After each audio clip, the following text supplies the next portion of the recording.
லூக்கா 24 அதிகாரம். வாரத்தின் முதலாம் நாள் அதிகாலையிலே தாங்கள் ஆயத்தம் பண்ணின கந்த வர்க்கங்களை அவர்கள் எடுத்துக்கொண்டு வேறு சில ஸ்திரீகளோடும் கூட கல்லறையினிடத்தில் வந்தார்கள்.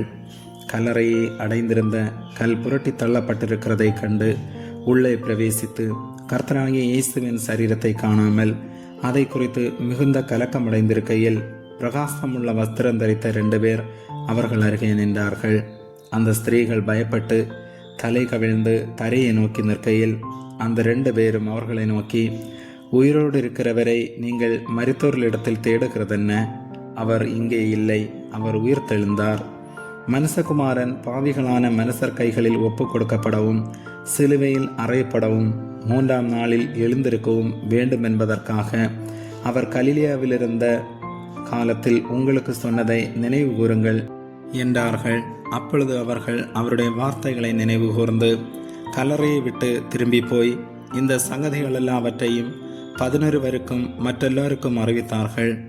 இவைகளை அப்போஸ்தலருக்கு சொன்னவர்கள் மகதலேனா மரியாளும் யோவன்னாளும் யாக்கோபின் தாயாகிய மரியாளும் இவர்களுடனே கூட இருந்த மற்ற ஸ்திரீகளுமே. இவர்களுடைய வார்த்தைகள் அவர்களுக்கு வீண் பேச்சாக தோன்றினதினால் அவர்கள் இவர்களை நம்பவில்லை.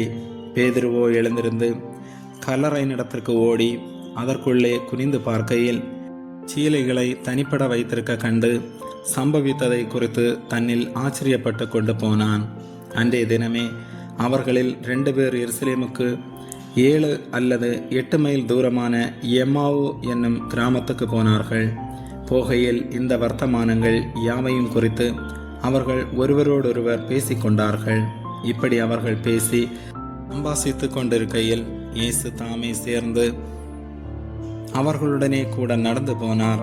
ஆனாலும் அவரை அறியாதபடிக்கு அவர்களுடைய கண்கள் மறைக்கப்பட்டிருந்தது. அப்பொழுது அவர் அவர்களை நோக்கி, நீங்கள் துக்க முகமுள்ளவர்களாய் வழி நடந்து ஒருவருக்கொருவர் சொல்லிக் கொள்ளுகிற காரியங்கள் என்னவென்று